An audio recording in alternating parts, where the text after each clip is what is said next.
Hello, my wonderful English learners, and welcome back to English in Advance.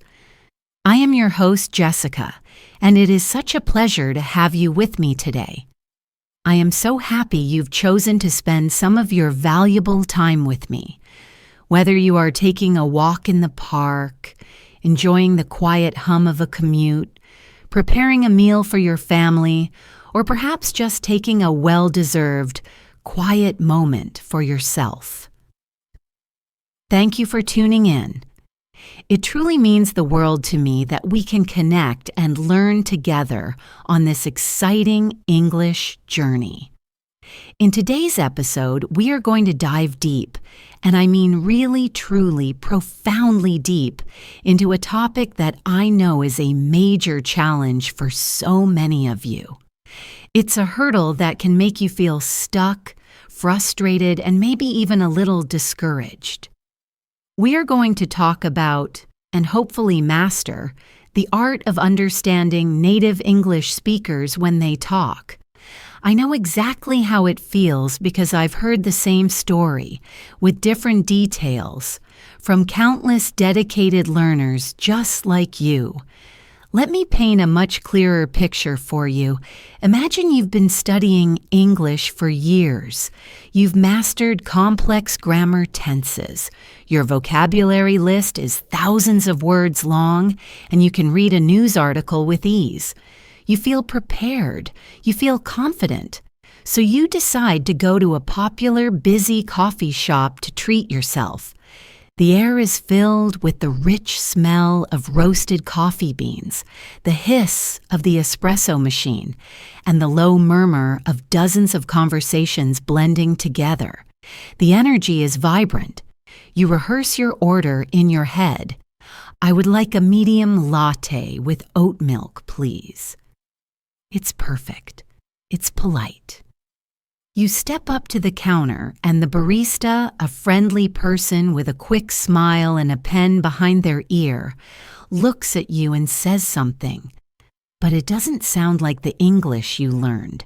It sounds like a single, long, mumbled word. Something like, "Why ya gonna get?" Or maybe you read to go. You freeze. Your mind races, a frantic search through your mental dictionary for a word that doesn't exist. Was it how? Was it what? Was it, are you ready? Your carefully built confidence begins to crumble into dust. You feel a flush of heat on your cheeks, a sense of panic rising in your chest. Your heart beats a little faster. In that split second, you forget all the grammar, all the vocabulary. You end up just pointing at a pastry in the glass case and nodding, mumbling, and a coffee, feeling a profound sense of defeat. The friendly barista was likely just asking, "What are you going to get?" Or, "Are you ready to go?" But in the fast, natural, connected way that native speakers actually talk. If this story, or something like it, resonates with you on a deep level, please, my friend, hear me when I say this. You are not alone in feeling this way. This experience is one of the most common and universal challenges in the entire language learning process. It is the bridge between knowing a language and using a language. But here is the fantastic news. It is a bridge that you can absolutely build, cross, and master. Understanding native speakers is a skill, and just like learning to play the piano or ride a bicycle, it can be developed, trained, and perfected with the right techniques, the right mindset, and consistent, dedicated practice. In today's episode, I am going to be your guide on a comprehensive journey. This will be a masterclass. We will break down everything you need to know piece by piece. We will explore in minute detail exactly why understanding fast, natural speech can feel so difficult, going far beyond the surface-level reasons. And then I will share with you a comprehensive toolkit of powerful, practical tips that will transform your listening skills. These are not just simple tricks. They are long-term strategies and detailed methodologies that will build a strong, unshakable foundation, making it easier for you to understand native speakers and, most importantly, to feel calm, confident, and joyfully engaged in your English conversations. So take a deep breath, release any tension or frustration you might be holding on to, and let's begin this incredible journey together. First, let's unpack this enormous question. Why can understanding native speakers feel like trying to solve a complex, constantly changing puzzle? You might believe that once you know enough words and understand how sentences are built, you should be able to understand everything. But spoken language is a completely different world compared to the structured, clean, and perfect language you find in a textbook. The reality of spoken English is a dynamic and fluid thing, a living organism shaped by incredible speed, a huge variety of accents, casual slang, the very music of the language, and something we must now explore in extensive detail called connected speech. Let's give each of these the attention they deserve. Let's start with connected speech. This is the secret engine of fluency, and it's often the biggest wall that learners hit. It's how individual words in a sentence stop being separate blocks and instead melt together to form a continuous, flowing stream of sound. Let's break it down into its core components. The first and most common is linking. This is where the last sound of one word connects seamlessly to the first sound of the next, erasing the silence between them. A very common type is when a word ending in a consonant sound is followed by a word starting with a vowel sound. For example, in the phrase, turn it off. A native speaker doesn't say, turn it off. They link the N sound to the I sound and the T sound to the O sound, making it sound like one long word, turn it off. Let's consider more examples. An apple becomes an apple. Read a book sounds like read a book. Come on in sounds like common in. The phrase first of all doesn't have three distinct pauses. It flows together as first of all. It's not just about speed, it's about smoothness. We also have vowel to vowel linking. When a word ends in a vowel and the next word begins with a vowel, native speakers often insert a tiny, almost invisible wati or sajwai sound to bridge the gap. For example, in you are, a small u sound appears, you are. In I agree, a small y sound is inserted. I agree. You don't need to learn to make these sounds perfectly yourself, but knowing they exist will help your brain understand why it hears something between the words. The second part of connected speech is called elision, which is a fancy word for when sounds disappear completely to make speech faster and more efficient. Consonant sounds, especially T and D sounds, are notorious for vanishing, especially when they are stuck between two other consonant sounds. In a phrase like next door, the T sound at the end of next is almost always dropped, so it sounds like next door. In I must go, it often sounds like I must go. A phrase like fax is often just pronounced fax without the T sound. The D sound in and also frequently vanishes, especially in common pairs. Rock and roll sounds like rock and roll. Bread and butter becomes bread and butter. The H sound at the beginning of unstressed pronouns like he, him, her, his, is also a frequent victim of elision. Did he go often sounds like did he go? I saw her becomes I saw her. If you are listening intently for that H sound, you will be waiting for a sound that never comes, which can easily cause confusion and make you miss the words that follow. The third component of connected speech is assimilation. This is when a sound changes to become more like a neighboring sound. It's like the sounds are blending into and influencing each other for easier pronunciation. For example, when you say, "don't you," the T sound and the Y sound often combine to make a chi sound, so it sounds like don'tcha. Don'tcha know?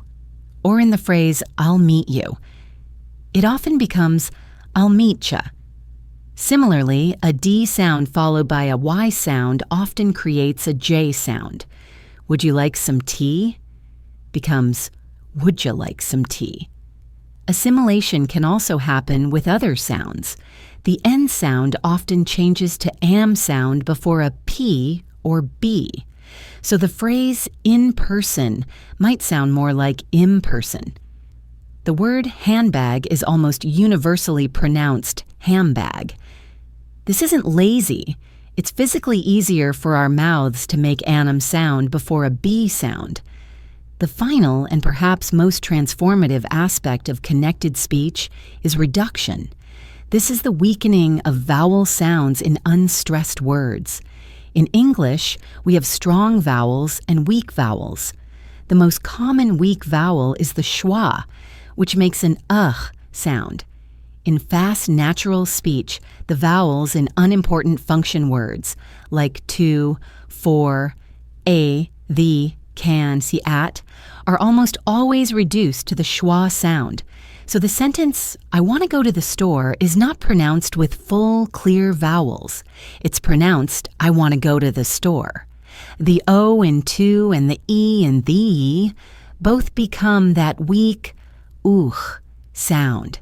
This is a massive reason why English can sound mumbled to learners. You're listening for the strong vowels you learned, but you're hearing weak, neutral vowels instead. "I'm at the bank" sounds like "I'm at the bank." A cup of tea becomes a cup VT. Mastering the recognition of the schwa is a superpower for your listening skills. Now, beyond the mechanics of connected speech, we have the broader rhythm, stress, and intonation of English. It's music. English is a stress-timed language. This is a crucial concept. It means that the rhythm of a sentence is determined by the number of stressed syllables, not the total number of syllables. The time it takes to go from one stressed syllable to the next is roughly the same. This means we rush through the unstressed syllables to keep the beat. Think of it like this: dogs eat bones. 3 words, 3 beats. Now, the dogs will eat the bones. 6 words, but still 3 main beats. The dogs will eat the bones. The little words the, will, and the are squeezed between the main beats. This is why native speakers sound like they are swallowing half the words. This leads us to sentence stress. In any given sentence, we stress the content words, the nouns, main verbs, adjectives, and adverbs that carry the most meaning, and we de-stress the function words, the articles, prepositions, and auxiliary verbs that are just grammatical glue. But even more importantly, the word you choose to stress can completely change the meaning and focus of the sentence. Let's take the simple sentence, "I never said she stole my money." Watch what happens when we move the stress. "I never said she stole my money." The meaning, someone else said it but not me. "I never said she stole my money." The meaning, I am denying it completely. It's not true. "I never said she stole my money." The meaning, I might have implied it or written it, but I didn't say it out loud. "I never said she stole my money." The meaning, I said someone else stole it. I never said she stole my money. The meaning, maybe she borrowed it or lost it, but she didn't steal it. I never said she stole my money. The meaning, she stole someone else's money, not mine. I never said she stole my money. The meaning, she stole something else of mine, like my keys or my watch. 7 different meanings from the exact same words, just by changing the musical stress. Understanding this is key to grasping the subtle intentions behind a speaker's words. Finally, we have the incredible diversity of accents and slang. The way someone from Texas speaks with a slow drawl is vastly different from the fast, clipped speech of someone from New York City. The rhythm of an Australian accent is completely different from a lilting Irish one. Each has its own vowel sounds and musicality, and on top of that, each region and even each social group has its own unique slang and idioms. A teenager in California might say, "A party was sick," meaning it was amazing. A young person in London might say it was pang. If you only know textbook English, you will be completely lost. Please do not let this detailed explanation overwhelm you. The point is not to make you anxious, but to empower you with knowledge. These are the real reasons it's difficult. These are the predictable patterns of spoken language. And once you know the patterns, you can learn to recognize them. With the right kind of practice, you can train your ear to hear English the way native speakers do. And now we will spend the rest of our time on the practical, actionable strategies that will help you do exactly that. Our very first tip, and perhaps the most important one, is to immerse yourself in real, authentic conversations. This means moving beyond the slow, carefully scripted recordings you find in many language courses and listening to people speaking naturally and spontaneously. So how can you do this effectively? The options today are almost limitless. The key is to create a listening plan. For beginners, I recommend starting with content where the speech is clear and supported by visuals. Animated children's movies are fantastic for this. The language is simple, the actors speak very clearly, and the action on screen helps you understand the context. For intermediate learners, I suggest moving on to YouTube vlogs, lifestyle channels, or interviews. In these formats, people are speaking naturally, but they are usually speaking one at a time and the topics are often focused. For advanced learners, it's time to dive into the deep end. Reality TV shows, fast-paced dramas with lots of overlapping dialogue, political debates, and podcasts with multiple hosts who are joking and interrupting each other. When you listen, practice active listening. Don't just have English on in the background. Sit down and focus. Create a listening log. In a notebook, write down the date and what you're listening to. As you listen, try these exercises. First, listen for the gist. Can you summarize the main topic in one sentence? Second, listen for specific details. Can you answer the questions? Who, what, where, when, why? Third, listen for new vocabulary or interesting phrases. Pause the audio and write them down in your log. Don't worry about the meaning yet, just capture the sounds as best you can. Later, you can look them up. This turns passive hearing into an active, engaging study session. Our second tip is to become an accent detective. Instead of being intimidated by different accents, become curious about them. I challenge you to start a regional accent challenge. For 1 month, decide you are going to focus on, for example, the Scottish accent. Your mission is to immerse yourself in it. Watch Scottish movies like Braveheart or a modern series like Outlander. Find Scottish YouTubers who talk about comedy, travel, or video games. Listen to Scottish bands like the Proclaimers. As you listen, pay attention to the unique sounds. Notice how they roll their R's. Notice the vowel sound in a word like house, which sounds more like whose. Don't worry about understanding everything. Just let your ear get used to the music of the accent. The next month, you could choose the Australian accent. Watch shows with Australian actors, listen to Australian news, find Australian podcasts, then maybe move on to an Irish accent or a Southern American accent. By focusing on one accent at a time, you allow your brain to build a new listening map for that specific type of English, making it much easier to understand in the future. Our third tip is to use subtitles strategically with the subtitle ladder technique. Subtitles can be your best friend or your worst enemy, depending on how you use them. Here is a week-by-week program to use them effectively. In Week 1, watch your chosen English content with subtitles in your native language. The goal here is simply to enjoy the story and get the main plot points without stress. In Week 2, watch the same content again, but this time with English subtitles.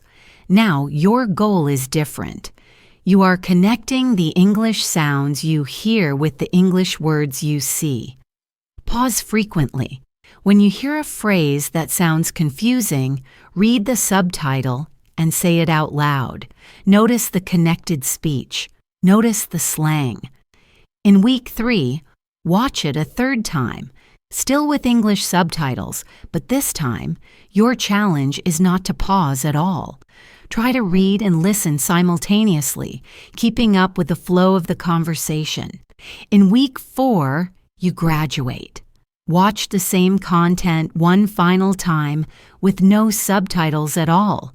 You will be amazed at how much more you understand. You already know the plot and the key vocabulary, so now your brain is free to focus completely on the sounds. This systematic approach turns a passive viewing experience into a powerful listening exercise. Tip number 4 is our deep dive into the shadowing masterclass. Shadowing is more than just repeating. It's about syncing your mouth with a native speaker's voice. Let's explore different types of shadowing you can practice. First is the mumble shadow. Find a short audio clip, play it, and as you listen, simply mumble along. Don't try to make clear words. The goal here is purely to capture the rhythm, the stress, and the intonation, the music of the sentence. This is a great warm-up. Next is the precise shadow. Use the same clip. Listen to one full sentence, then pause the audio. Now, repeat the sentence as accurately as you can, paying close attention to every sound. You can record yourself and compare it to the original. Do this again and again until it sounds close. Finally, there is the live shadow. This is the most challenging. Play the audio and try to speak along with the speaker in real time, with only a fraction of a second delay. It will feel strange and difficult at first, but this is an incredible workout for your brain's processing speed and your mouth's muscle memory. I recommend starting with very slow, clear speakers, like those in TED Talks, and gradually moving to faster content. 5 to 10 minutes of focused shadowing a day will produce incredible results in your listening and speaking skills. Our fifth and most extensive tip is to build your own vocabulary and idiom encyclopedia. A huge part of not understanding is simply not knowing the words and expressions being used. But learning from lists is boring and ineffective. You need to learn in context. Let's start this section with idioms you might hear in a professional or work environment. When a meeting starts, your boss might say, "Okay, everyone, let's get the ball rolling." This simply means let's begin. If a colleague wants a quick update, they might ask to touch base with you later in the week. If you're brainstorming, you might be encouraged to do some blue sky thinking, which means thinking creatively without limits. And when you need to get to the most important point, you cut to the chase. If you have to work late, you might burn the midnight oil. Understanding these phrases is crucial for navigating an English-speaking workplace. Now let's explore idioms for social situations. If someone is telling you gossip, they are spilling the tea. If someone is making a subtle insult, they might be throwing shade. If a secret is revealed, someone has let the cat out of the bag. If you have to do something difficult that you've been avoiding, you have to bite the bullet.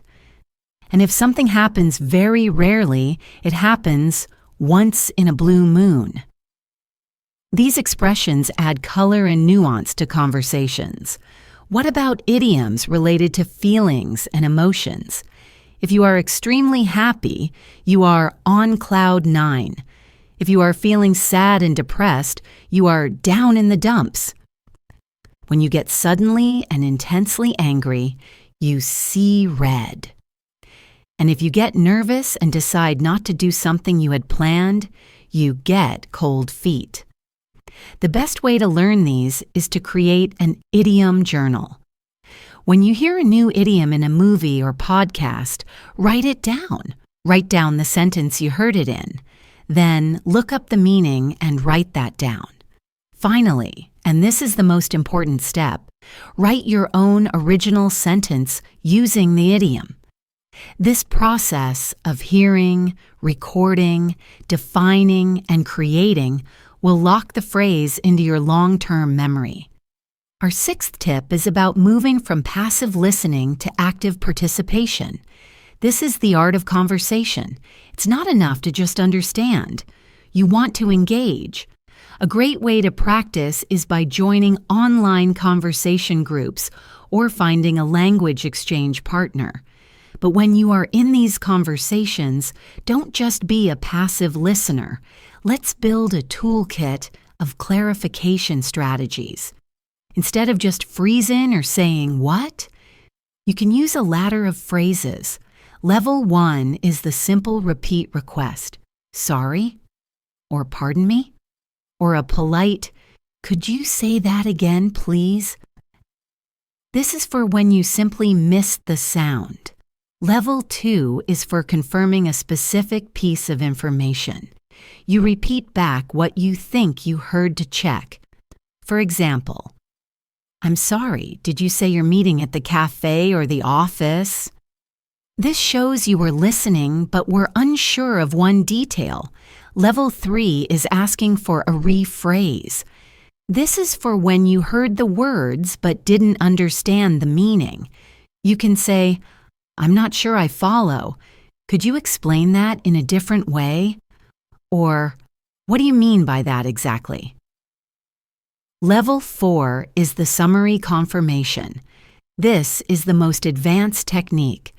You summarize what the person said in your own words to confirm your understanding of the entire idea. For example, "Okay, so if I'm understanding you correctly, you're suggesting that we postpone the launch until we have more data from the user tests. Is that right?" Kami. Using these strategies shows that you are a confident and competent communicator, even when you don't understand everything perfectly. Let's add a completely new strategy. Tip number 7. Learn with music and lyrics. Music is a powerful and fun tool for language learning. The rhythm and melody can help you remember words and phrases, and singing is a form of shadowing. Here's a method you can use. First, choose a song you like that has clear vocals. It's often better to start with slower songs. perhaps from artists like Ed Sheeran, Adele, or even classic bands like the Beatles. Second, just listen to the song a few times. Don't look at the lyrics. Just enjoy it and try to pick out any words or phrases you can recognize. Third, find the lyrics online and read them as you listen to the song again. This is like using subtitles. You'll have many aha moments where you realize what a previously confusing line actually was. Fourth, create a vocabulary list from the song. Look up any new words, slang, or idioms in the lyrics. Finally, sing along. Try to imitate the singer's pronunciation, rhythm, and emotion. Singing helps you practice connected speech and rhythm in a very natural, enjoyable way. You'll be practicing linking and elision without even realizing it. And let's add one more powerful mindset-shifting tip. Tip number 8, start thinking in English. One of the biggest barriers to fast comprehension is the habit of translating in your head. You hear English, translate it to your native language. Think of a reply in your native language and then translate it back to English. This process is far too slow for a real conversation. You need to train your brain to think directly in English. How do you start? Begin small. Start by narrating your daily, simple actions in your head in English. As you make your coffee in the morning, think, I am opening the cupboard, I am getting a mug, I am pouring the hot water. It sounds silly, but you are building new neural pathways. Then move on to a slightly more complex level. When you are walking down the street, describe what you see in your head. I see a tall building, a red car is driving by, the woman is walking her dog. The next level is to start having small internal monologues. Ask yourself questions in English and answer them. What should I have for lunch today? I think I'll have a salad. What do I need to do after work? I need to go to the supermarket. By making English the language of your internal thoughts, you drastically reduce your reliance on translation and massively increase your processing speed for listening. Now that we've talked about the big picture of immersion and mindset, let's zoom in on a highly technical but incredibly important skill. This brings us to tip number 9, master minimal pairs. Minimal pairs are two words that sound almost identical, differing by only a single sound. Mishearing this one tiny sound can completely change the meaning of a sentence, leading to major confusion. For many learners, these pairs are a constant source of trouble. Let's focus on one of the most common challenges, the difference between the short I meets sound, as in ship, and the long I sound, as in sheep. To make the short I sound in ship or live, your mouth should be relaxed and your tongue is a bit lower in your mouth. The sound is quick. To make the long I sound in sheep or leave, you need to smile. Your lips should be wide and your tongue is high and tense. The sound is longer. Imagine a friend telling you, be careful, don't slip, versus be careful, don't sleep. The meaning is completely different. Practice saying pairs like bit beat, sit seat, fill feel, it eat. Record yourself and listen to see if you can hear the difference. Another common problem area is the difference between the A sound in cat and the E sound in bet. The A sound requires you to open your mouth wide, as if you're about to bite into a large apple.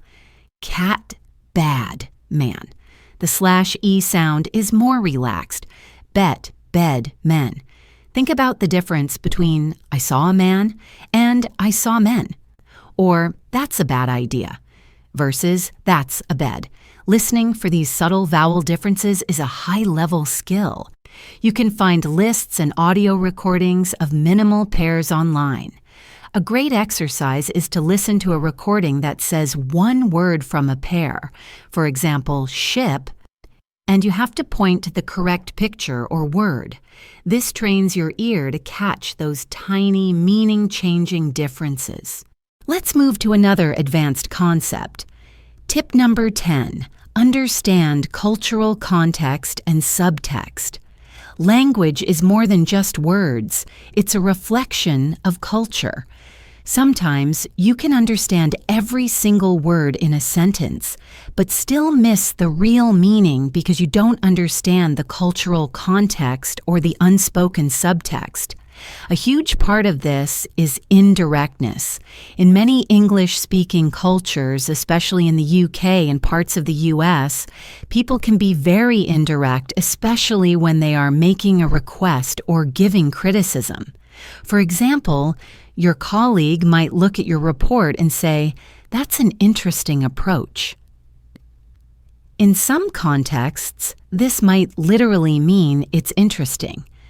But in many office cultures, it's a polite way of saying, "I don't think that's the right approach," or "I don't like it." Similarly, if a guest in your home says, "Wow, it's a little chilly in here," they are probably not just making an observation about the temperature. They are indirectly asking, "Could you please close the window or turn up the heat?" Learning to listen for what is not said is a key part of understanding native speakers. Another layer is sarcasm and irony. Native speakers use sarcasm constantly in friendly conversation. Sarcasm is when you say the opposite of what you mean, usually for humorous effect. The only way to detect it is through tone of voice. Imagine you trip and fall, and your friend says, "Wow, that was really smooth." They are not complimenting your grace. They are gently making fun of your clumsiness. If you take their words literally, you will be very confused. The key is to listen for a flat, slightly exaggerated or deadpan tone of voice that contradicts the positive words being said. Finally, there are cultural references. Conversations are filled with references to popular movies, TV shows, songs, historical events, or famous people. If a colleague says, "Well, winter is coming," they are not just talking about the weather. They are quoting the famous line from the TV show Game of Thrones to imply that a difficult period is about to begin. If you haven't seen the show, the reference will go completely over your head. You don't need to watch everything, but having a general awareness of major cultural touchstones can help you understand these conversational shortcuts. Our next strategy is about changing from a passive listener to an active participant inside your own mind. Tip number 11, the power of prediction. Expert listeners don't just wait for sounds to arrive at their ears. Their brains are constantly working, predicting what is likely to come next. This is a skill you can develop, and it dramatically reduces the mental effort of listening. First, use context to predict vocabulary. Before you even start listening, think about the topic. If you are about to watch a video about baking a cake, your brain should activate all its cake-related vocabulary: flour, sugar, oven, mix, stir, bake, recipe. By priming your brain with these words, you will recognize them much more easily when they are spoken, even if they are said quickly. Second, use grammatical structure to predict. Your knowledge of grammar can help you anticipate the type of word that is coming next. For example, after the subject of a sentence, you expect a verb. After an article like the or a, you expect a noun. After a preposition like on or at, you expect a noun. When you hear, "She was very," Your brain knows that an adjective is very likely to follow, like happy, so sad, or tired. This process of elimination helps you keep up. You can practice this actively. Pause a podcast or a YouTube video mid-sentence and try to guess the next word or the end of the phrase. When watching a movie, pause and predict what a character will say next in a particular situation. This turns listening into an engaging game and trains your brain to think ahead, just like a native speaker's brain does, automatically. Now, let's add another crucial layer to your listening toolkit. Tip number 12, listening for register and formality. Register is a term linguists use to describe the style of language used in a particular situation. Being able to identify the register of a conversation is an essential skill because it tells you about the context, the environment, and the relationships between the speakers. Misunderstanding the level of formality can lead to confusion or awkwardness. We can think of register on a spectrum. At one end, we have formal register. This is the language of academia, official speeches, legal documents, and serious news reporting. The vocabulary is often more complex and precise. For example, using a word like purchase instead of buy, or reside instead of live. The grammar is very strict with complete sentences and no contractions. You will hear it is instead of it's. The tone is serious and objective.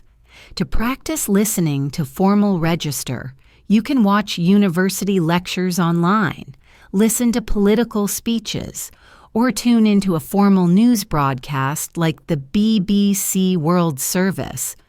In the middle, we have neutral or consultative register. This is the standard, polite language we use in many day-to-day professional or service interactions. Think about a conversation with your doctor, a teacher, or in a workplace meeting with colleagues you don't know very well. The language is clear and direct. Contractions are common, but slang is usually avoided. The goal is efficient and respectful communication. Most interviews, documentaries, and informational podcasts use this register. At the other end of the spectrum is informal or casual register. This is the language of friends, family, and relaxed social situations. This is where you will hear the most slang, idioms, and even grammatical shortcuts. Vocabulary is simpler and more direct. People say kids instead of children. Sentences might be incomplete. The rules of grammar are much more flexible. This is the language of vlogs, reality TV shows, and conversations you might overhear in a cafe. Your job as an expert listener is to identify which register is being used. This will help you predict the type of language you are about to hear and understand the social dynamics at play. A great exercise is to listen to a 30-second clip from a formal news report and then a 30-second clip from a casual vlog between two friends. Make a list of the specific words, phrases, or grammatical features that signal the difference in formality to you. After all this theory, all these tips and techniques, it's time to put everything together.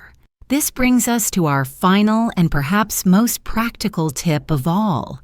Tip number 13, a live conversation analysis. We have built our toolkit.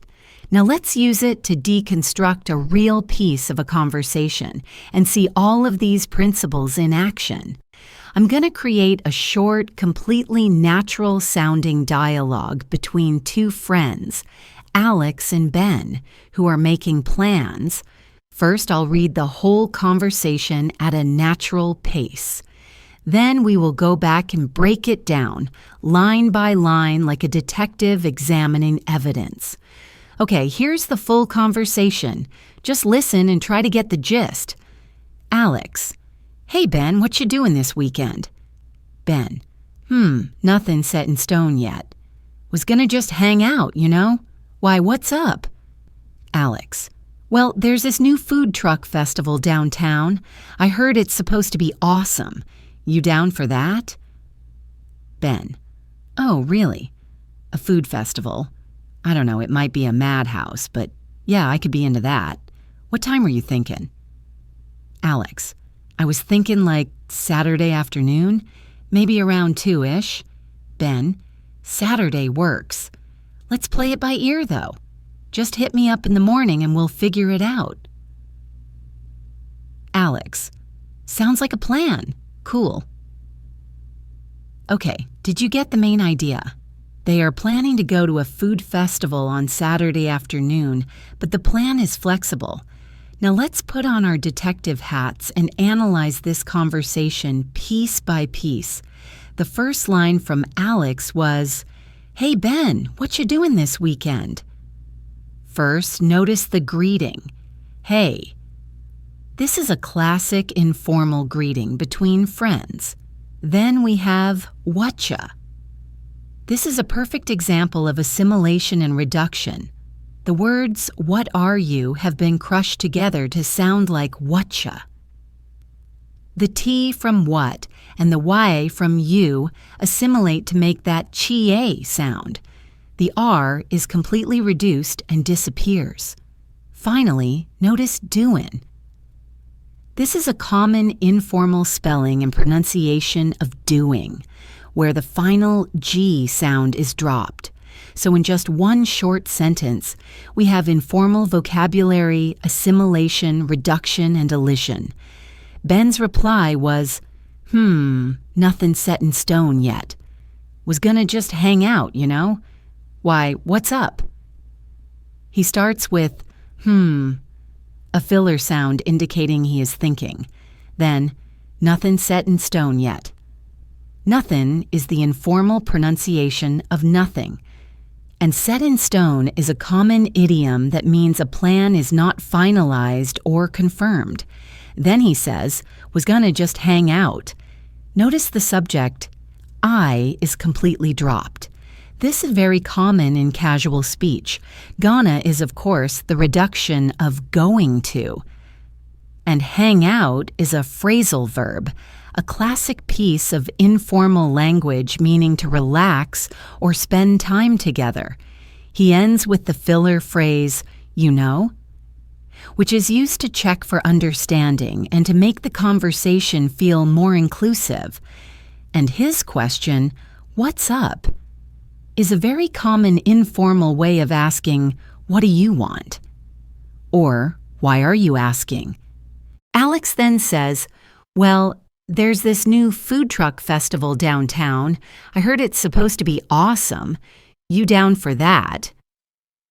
She starts with, well, another filler word used to introduce a new piece of information. She uses the word awesome, which is a very common piece of informal, positive vocabulary.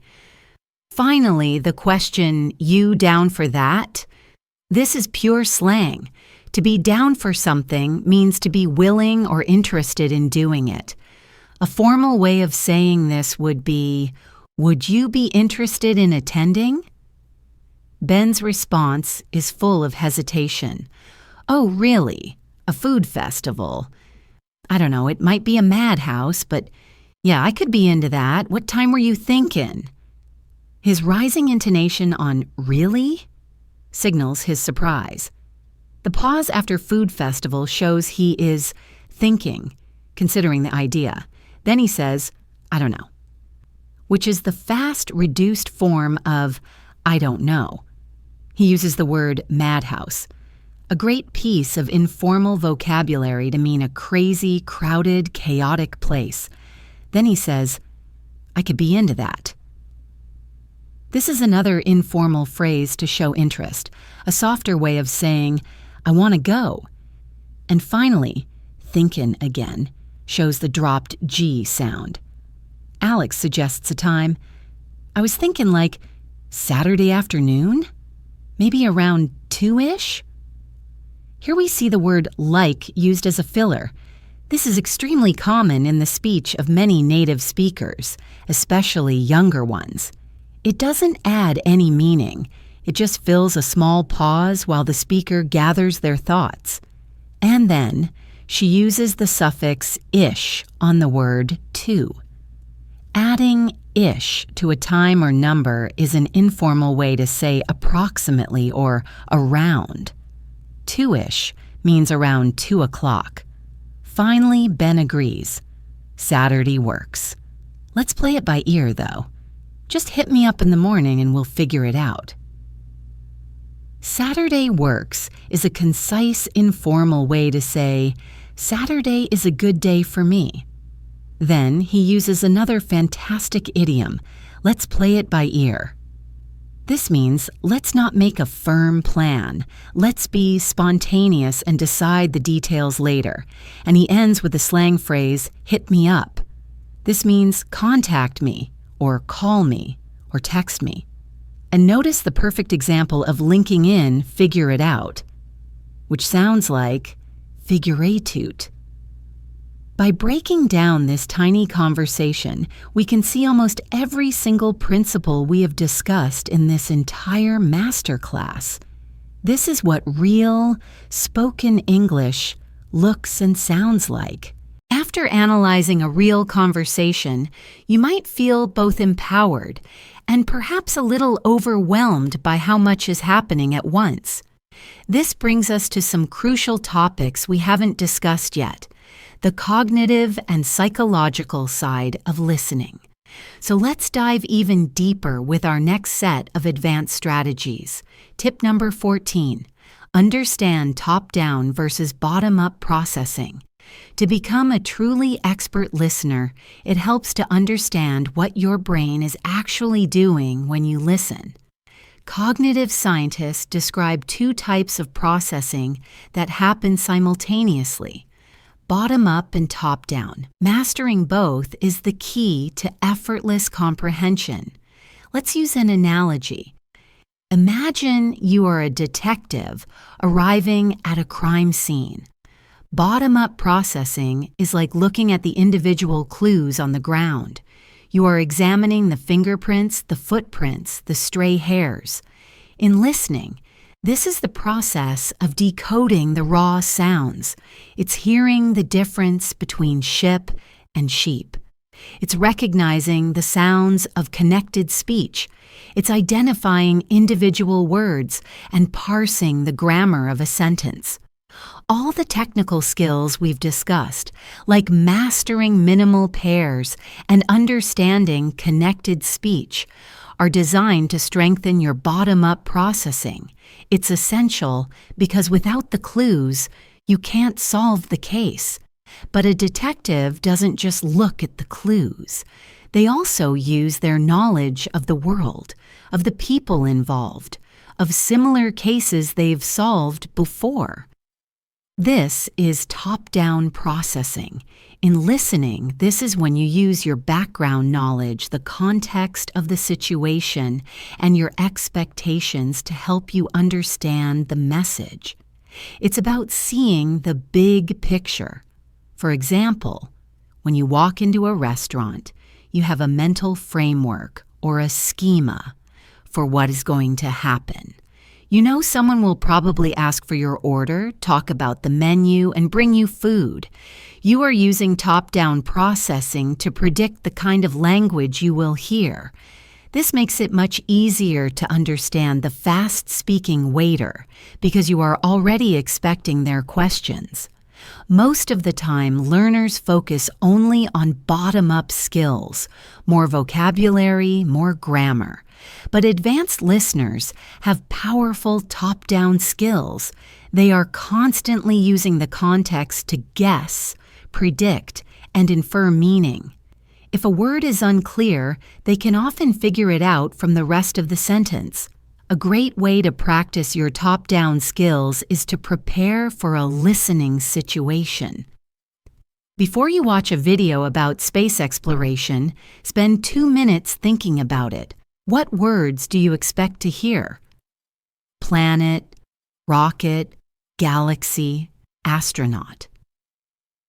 By activating this schema in your brain, you are preparing your top-down processing to help you out.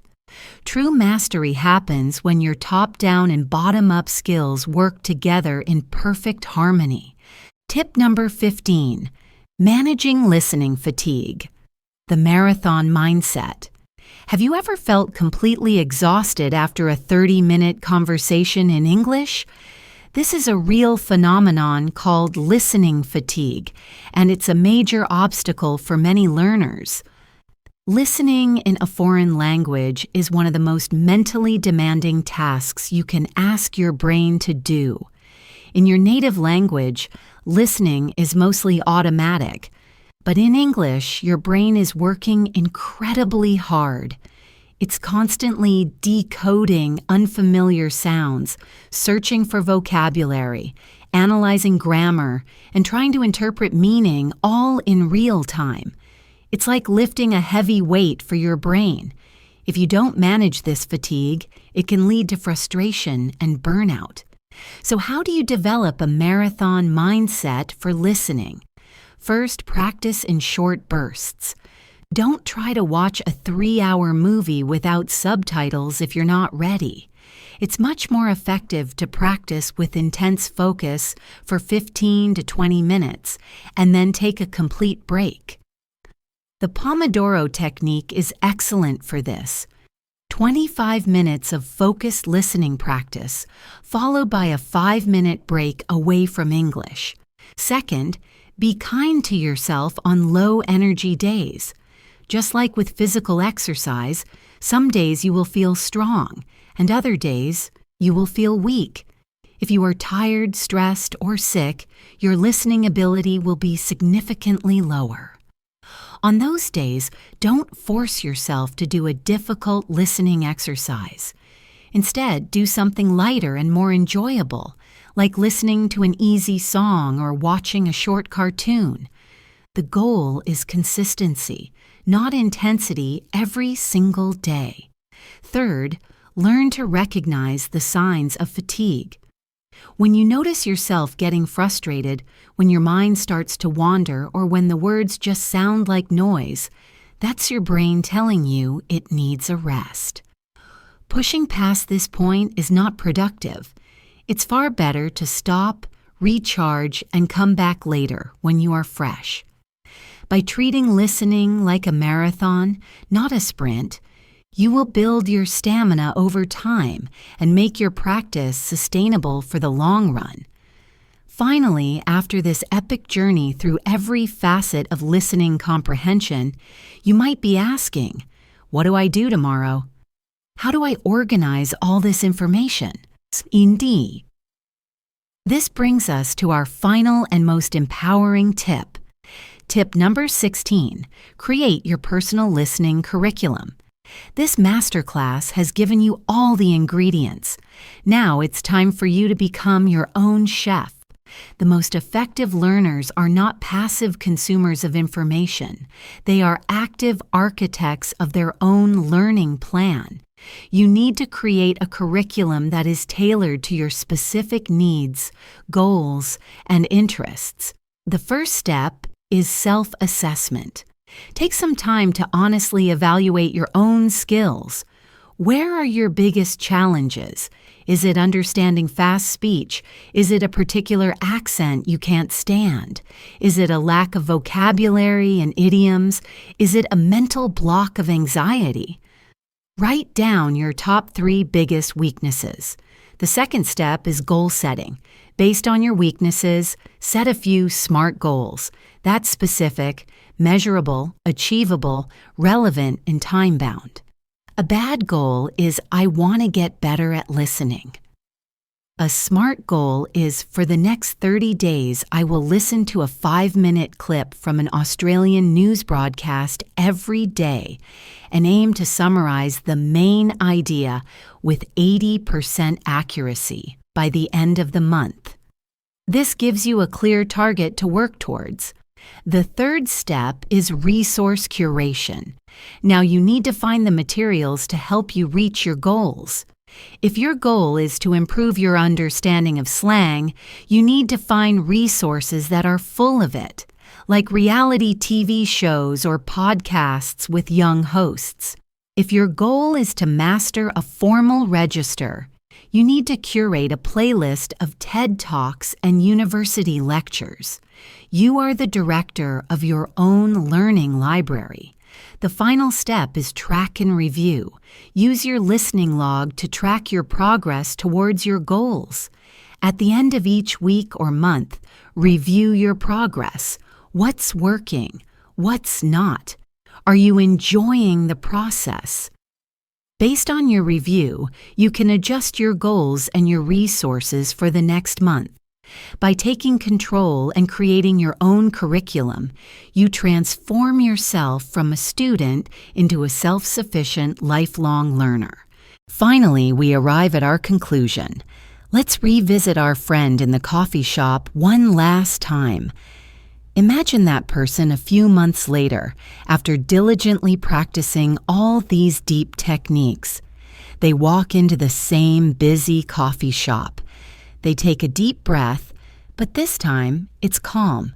The barista smiles and asks, "Hey there, what can get for ya?" It's fast, it's connected, but this time our learner's brain doesn't panic. It predicts the context, a greeting and a question about ordering. It hears the stressed content words, what, get, for you. It ignores the reduced function words. It understands the question perfectly, and with a confident smile they reply, "Hi, I'll have a medium latte with oat milk, please. And I was just thinking, you guys must get pretty busy in here. How's your day going?" They didn't just survive the interaction, they used their listening skills to build a moment of human connection. That is the ultimate goal. That is true fluency. Thank you so very, very much for spending your time with me today here on the English in Advance channel. I truly hope you enjoyed this incredibly deep dive into understanding native speakers and that you now feel empowered with a huge arsenal of strategies to master this skill. Please always remember, this is a journey. It is not a race. Be kind to yourself. Celebrate every tiny victory, every understood joke, every successful conversation, every single step you take, no matter how small it might seem, is a step forward on the path to fluency. If you found this masterclass helpful, I would be so grateful if you could share it with a friend or a fellow learner who is also on their English journey. Supporting each other makes the language learning process so much more rewarding and enjoyable. And please don't be a stranger.